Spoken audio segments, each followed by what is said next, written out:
한스의 여호수아 22번째입니다. 벌써 많이 왔죠. 지난 시간에 이어서 이제 다시 여호수아 11장의 남은 부분을 이제 우리가 보겠습니다. 그리스도인이 싸워야 할 전쟁 이렇게 나오는데요. 한번 보면서 우리 본문은요. 자, 본문은 잠시 보면요. 이제 하솔 왕 야빈이 이제 지금 전체적으로 한번 이야기를 하면 어때요? 지금 하솔 왕 야빈 이쪽은 북부 연합군이잖아요. 네. 여호수아가 가나안 땅에 그렇죠. 그 점령할 때 제일 먼저 점령한 것은 중부 지방. 음. 그 다음에 남부 지방 그 하솔이죠. 아도니 세력을 중심으로 한 연합군을 무찔렀고 이제 바로 앞장에 여기 11장 이제 초반부에서는 북부 지방을 이렇게 점령을 하는데 하솔 왕 야빈을 중심으로 한 이제 모든 나라들 이제 점령하는 이야기가 지금도 11장 초반부에 하솔이라는 지명이 있더라고요. 동네도 있고 요쪽이 호수가 있는데 여기가 아마 하솔로 그 이제 국립공원 이렇게 이제 돼 있더라고요. 잠시 우리가 이제 본문을 보면요. 이제 북방의 지역 오늘 남은 부분 16절부터죠. 있어요. 네, 여기 16절부터 이제 쭉 이야기가 쭉쭉 나오는데 자, 오늘 이제 우리 한서는 뭐라고 썼는지 한번 보겠습니다. 네. 요단을 건너 기적적인 여리고 성 함락을 시작으로 가나안 정복 전쟁은 11장에서 마무리 시간이 되었다. 허리 부분을 취하고 남부 지방과 북부 지방의 모든 전투는 오직 하나님께서 이스라엘에게 넘겨주신 여호와의 전쟁으로 수행하게 된다. 이미 율법 안에 이 전쟁의 모든 과정은 언약으로 주어졌기 때문에 그 말씀대로 순종하여 나가면 된다. 자, 언약으로 이제 우리가 지난주에 이스라엘에서 왔는데 그 언약이 있어서 이 땅이 있는 거죠. 네. 그 당시에 있던 모든 나라들은 전부 다 망했어요. 약속이 없고 말씀이 없었기 때문에 지금도 이스라엘은 아직도 말씀이 있기 때문에 이스라엘이 있는 거예요. 이스라엘이 있어서 말씀이 아니고 말씀이 있어서. 그렇죠. 예. 흔히 말씀을 순종하는 일이 인간의 공로로 이해되고 하나님으로부터 무엇인가를 받는 조건으로 이해되지만 하나님의 순종 명령은 하나님께서 이루신 일을 믿음으로 동행하는 일이라 할 수 있다. 지금의 눈으로 보면 가나안 정복 전쟁이 마지막이요. 가장 큰 전쟁은 한 지역에서 일어난 국지전 같지만 그 당시에 이 전쟁은 전 세계적 전쟁이라 할 만큼 규모가 큰 전쟁이라 할 수 있다. 그래서 이 가나안 북부 전쟁은 마지막 전 세계적 영적 전쟁의 모형이라고도 할 수 있는 것이다. 이렇게 이야기했네요. 네.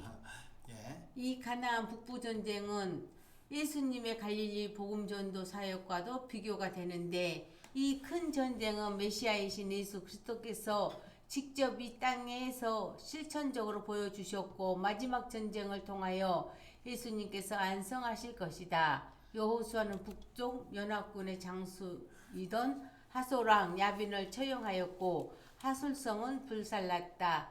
정복된 모든 성읍들은 에돔의 대상으로 진멸되어져야 하지만 특히 상징적으로 세 성읍만 불로살랐다.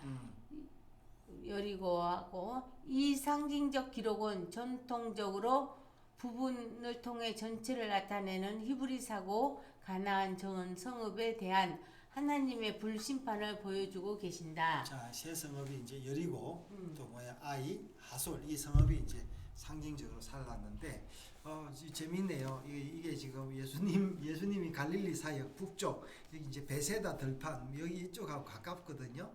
자, 그래서 이제 계속 아까도 이야기했는데 지금도 말씀이 이 사람들을 이제 우리가 말씀을 지켜서 그런 게 아니라 말씀이 우리를 지켜서 여기까지 왔다. 자, 이제 계속요. 가나안 정복 전쟁이 시간적으로 오랫동안 일하고 기록함으로 성도들이 참전하는 모든 영적 전쟁들이 단기간에 끝나는 일이 아님을 말하고 있다. 이 전쟁은 이 땅에서 계속되었고 성도들에게 동일한 전쟁이 오늘까지 계속되고 있다. 또한 하나님께서는 애굽에서도 완벽한 구원 언약을 성취하기 위해서 바로의 마음을 완악하게 한 것처럼 가나안 땅에서도 헤렘 지역의 모든 왕들의 마음을 완악하게 하고 계신다. 은혜의 언약 밖의 존재들은 이러한 완악함이 자신들의 특권인 줄 알고 있다. 그러나 얼마나 감사한 일인가. 언약 백성은 돌이킴의 은혜가 있다. 그리고는 아주 중요한 언약과 경륜적인 이야기를 기록하고 있는데 그것은 아낙 사람들에 관한 이야기이다. 이스라엘 백성들은 아낙 사람들에게 매우 부정적인 상처가 있다. 광야 여정 중 모세는 가나안 정탐을 위해 정탐꾼들을 보냈으나 그중 여수아와 갈렙을 제외한 대다수는 가나안 땅을 악평할 뿐 아니라 그곳에 사는 아낙의 거인들을 보고 마치 자신들은 메뚜기 같다고 보고하였다. 지금 아낙이 지금 어느 지역을 두고 아낙이라고 해요? 아낙 사람들 이렇게 이야기. 그쵸. 아낙 지역은 아니고 사람들이죠. 그 네피 아까 뭐 아낙 자손이 거인족으로서 그죠? 네피림의 후손이다 뭐 이런 말이 있는데 자 우리 오늘 뭐 상당한 그 논란을 불이키고 있는데요. 계속요. 이 보고를 들은 백성들은 크게 원망 불평을 하였고 이 원망으로 광야의 생활이 40일에서 40년으로 죄악을 담당하는 시간이 되었다. 지금 여호수아는 광야 1세대가 실패한 그 뿌리인 아낙을 뽑고 있는 것이다. 그때는 불신의 눈으로 바라봤지만 지금은 믿음의 눈으로 바라보고 순종하고 있는 것이다. 특히 여호수아는 헤브론, 드빌, 아납의 세 곳의 지명을 특정하고 있는데 자 아납이요? 잠깐만요. 지금 요 세 지역은요 아마 여기 헤브론 여기죠. 아마 헤브론하고 더빌 여기 표시가 안 나는데 아마 이쪽인 것 같아요. 자 이쪽이고요. 자 계속해서요. 세 곳 특정하였는데 계속요. 이 지역들은 경륜적 의미를 지니고 있다. 하나님 나라는 한 분 참된 왕이신 하나님만이 다스리는 영토이다. 그 나라에 세상적인 거인들은 존재하지 않는다. 오직 그 나라의 왕만을 섬기는 어린아이 같은 적은 자들만이 존재할 뿐이다. 자 그렇게 이야기하고 있고요.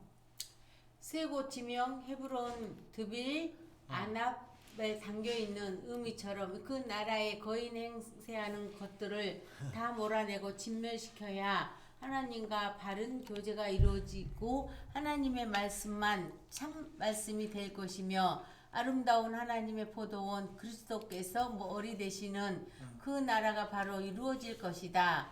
그 땅의 거인이 정복당해야 가나안 땅에 헤브론, 드빌, 아납이 아니라 이스라엘 땅의 헤브론, 드립, 아납이 될 것이다. 더빌. 오케이. 그런데 아까 저기 예. 가사 가드 아수도세는 아낙 사람을 멸하지 그렇죠. 않았다 했잖아요. 예. 자 그래서 이제 여기 보면요. 왜 그랬을까요? 계속요. 봅시다. 자 아직 블레셋 지역의 전쟁은 남아 있으나 하나님의 영토 안의 모든 정복 전쟁은 마무리되었다. 결과적으로 블레셋 영토는 그렇죠. 이스라엘 지역이 가자야 땅이 아니라잖아요. 아직 이제 블레셋이 이제 여기죠. 블레셋이 여기 아스돗, 아스겔론, 가자. 아스글론 여기 이제 여기 아스돗. 아스돗. 아스돗. 예. 아스겔론, 여기인데 가자. 여기 가드는 이쪽인데 지금 여기가 이제 뭐 여기 무릎 변한 거 오락가락 그러니까 이제 우리가 그 지명을 분명히 알 수 없는데요. 그래서요. 예, 그래서 여호수아가 모세에게 네. 언약하신 말씀대로 순종하여 전쟁이 그쳤다고 기록하고 있다.